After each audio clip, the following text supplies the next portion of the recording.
বিসমিল্লাহির রহমানির রহিম। আসসালামু আলাইকুম এভরিওয়ান, চলে আসলাম একটা ভিডিও নিয়ে। তো আমি হচ্ছে আজকে কচুর আনছিল, ওটা ঘন্ট করছি চিংড়ি মাছ দিয়ে। তো ঘন্ট আর ভাজি যেটাই বললেন, ওটা মনে হলো ঘন্ট।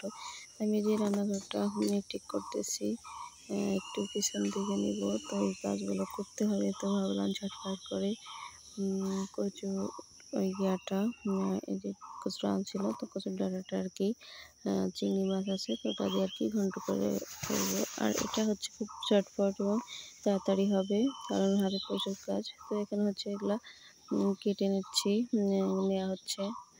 তো এই কাজটাই আমি মধ্যে করেছি। ছাগল মানে ওটা আবার এটা খাওয়ার জন্য খুব লাফালাফি করতেছিল। তো এই যে এগুলা সুন্দর করে কেটে নেওয়া হয়ে গেছে। এখন হচ্ছে আমি ধুয়ে পরিষ্কার করে নিয়েছি। তো এখন হচ্ছে আমি চুলায় কড়াইয়ে কচুর ডাঁটাগুলা মানে উঠিয়ে দিলাম, আর একটু সামান্য পরিমাণে লবণ আর হলুদ দিয়ে দেবো। দিয়ে এটা হচ্ছে আমি ভালো করে সিদ্ধ করে নেব।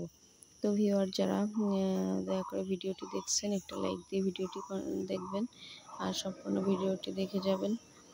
তো এখানে হচ্ছে এই যে দেখুন সুন্দর করে সিদ্ধ হয়ে গেছে। এখানে আমি বাড়তি কোনো পানি অ্যাড করিনি, কারণ কচুর এই ডাঁটা থেকে অনেকটা পানি বেরিয়ে এসেছে, এই যে দেখুন।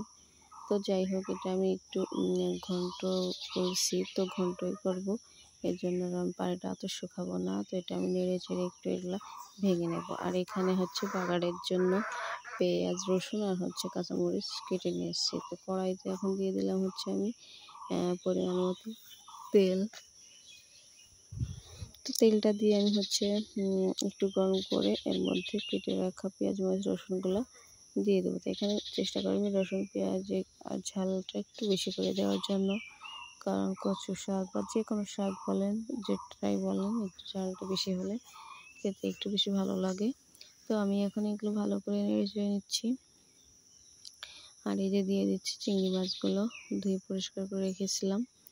তো আমি এই জাতীয় রান্নাগুলোতে চেষ্টা করে চিংড়ি মাছ দেওয়ার জন্য, কারণ চিংড়ি মাছটা দিলে একটু অন্যরকম স্বাদ, মানে আমার তো অনেক ভালো লাগে। তো এই যে আমি হচ্ছে এটা একটু ভেজে নিব। এই যে লাল লাল করে ভাজা হয়ে গেছে। তো ভিউয়ার্স যারা ভিডিওটি দেখা শুরু করছেন এবং দেখতেছেন, তাদেরকে আমার পক্ষ থেকে জানাই অনেক ভালোবাসা ও ধন্যবাদ। তো যারা দেশে বিদেশে বাইরে থেকে দেখতেছেন, তাদেরকে অনুরোধ করতেছি, যদি নতুন আসেন তাহলে অবশ্যই চ্যানেলটা সাবস্ক্রাইব করে পাশে থাকবেন। এটা ভালো করে ভাজা হয়ে গেছে। একটু আমি জিরা দিয়েছিলাম, কথা বলতে বলতে ওটা দিয়ে থাকতে পারিনি। তো যাই হোক, এখন হচ্ছে আমি এটা দিয়ে ভালো করে নেড়ে চেড়ে মানে ঘন্ট করে নেব। তো এই যে দেখুন সুন্দর করে ভেঙে ঘন্টার মতো করে করে নিয়েছি, একবারে গুঁড়ো গুঁড়ো করে নিয়েছি। আর ঘন্ট যেহেতু বলছি, তাহলে একটু নরমই থাকবে। তো এখন হচ্ছে আমি এটা কিছুক্ষণ নেড়ে চেড়ে নিব। তো এটা হচ্ছে একেবারেই কম মশলায় আর কম সময়ে এই রেসিপিটা আমি করে ফেলেছি।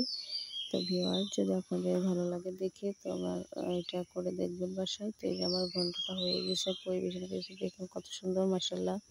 আসসালামু আলাইকুম, আল্লাহ হাফেজ।